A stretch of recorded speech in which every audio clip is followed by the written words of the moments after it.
ఒకప్పుడు అడవిలో క్రూరమైన సింహం జీవించేది. అది అన్ని జంతువులను భయపెట్టేది మరియు క్రూరంగా వేటాడేది. అదే సమయంలో ఒక తెలివైన కుందేలు ఆ క్రూర రాజును ఓడించాలని అనుకుంది. సింహం చాలా నిర్దయగా అడవిని పాలించేది మరియు క్రూరంగా వేటాడేది. దాని గర్జనతోనే అన్ని జంతువులు భయంతో వణికేవి.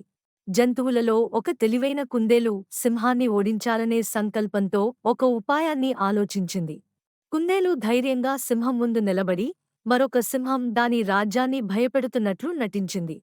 సింహాన్ని కొద్ది దూరం తీసుకెళ్లిన తరువాత, ఇదిగో ఈ బావిలోనే ఆ సింహం ఉంది. వెళ్ళి దాని పనిపట్టు అని అంది. బావిలోకి తొంగి చూసిన సింహానికి దాని ప్రతిబింబం కనిపించింది. దాన్ని మరో సింహంగా భావించి గర్జిస్తూ బావిలో దూకింది. అలా సింహం పీడ విరగడయింది. సింహం నుండి విముక్తి పొందిన జంతువులు కుందేలు తెలివిని ప్రశంసించాయి. అదిగో, అడవిలో శక్తి కన్నా తెలివితేటలు ఎప్పుడూ గెలుస్తాయని జంతువులందరూ గుర్తు